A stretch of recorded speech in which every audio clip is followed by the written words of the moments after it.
where Hassan Nasrallah met with his top commanders. There are three possible scenarios we can consider what led to his elimination.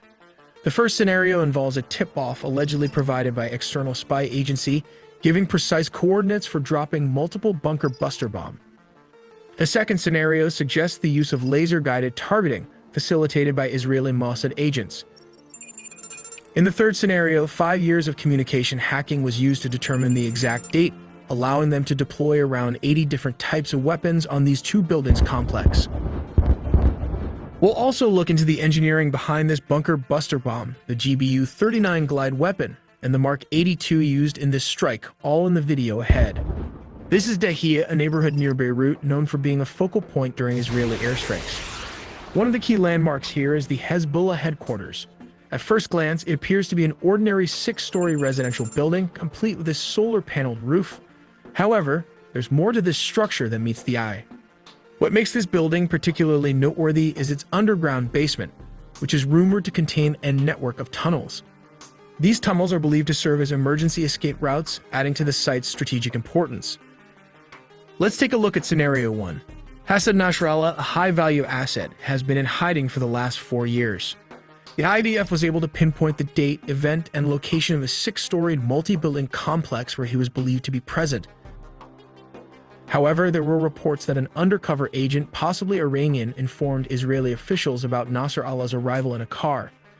He reportedly arrived at Hezbollah's underground headquarters in the southern suburbs of Beirut for a meeting with several leaders. The tip-off was allegedly received by Israeli officials on the afternoon of Saturday, September 27th.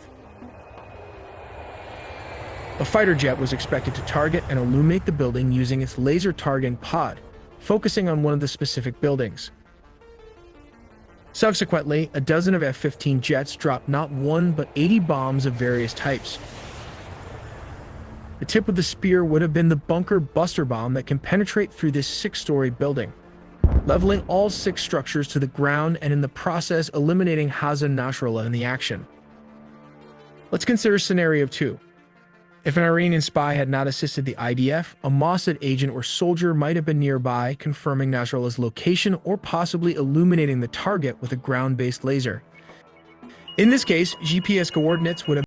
Once ready, the F-15 jets would have dropped around 80 bombs of different types, leveling the entire 6-building complex. The reason for dropping so many bombs was to ensure the elimination of a high-value target like Hassan Nasrallah. Unfortunately, the collateral damage resulted in a significant number of innocent civilian casualties, a tragic cost associated with this operation. And finally, we have Scenario 3, which is the most likely. Hacking Hezbollah's communication system for the last 5 years to intercept encrypted messages without deploying any agents into Lebanon or Beirut. Upon learning that the Hezbollah leader had arrived at the building, an F-15 fighter jets flew and dropped barrage of bombs, eliminating the entire leadership inside the underground bunker. Out of the 80 bombs used, the IDF also deployed the Mark 82 weapon, the bunker buster, and the GBU-39, which were part of a purchase valued at around $3 billion from the US. This is the bunker buster bomb. It has a laser sensor at the front, and just behind that are adjustable fins. In the midsection, there is a warhead that weighs approximately 650 pounds containing tritonal explosive. This is a mixture of 80% TNT and 20% aluminum powder. Finally, we have the retractable fins at the rear. To give you a better sense of its size, comparing it to a person can be helpful. The casing has a length of approximately 19 feet long, which translates to around 5 meters. This section is made of an artillery barrel, which is very strong, and has a diameter of 14.5 inches, which translates to around 37 centimeters, making it relatively narrow. They intentionally made the smaller cross-sectional area. This means the bomb displaces less material, whether earth or concrete, as it penetrates layers of reinforced bunkers or building, thus allowing it to travel further to almost 100 meters. Let's take a look at how this works. Step 1. First, a laser is used to illuminate the target, or GPS guidance is already assigned to it. Step 2. An F-15 jet flies near the illuminated target and the bomb is released. Step 3.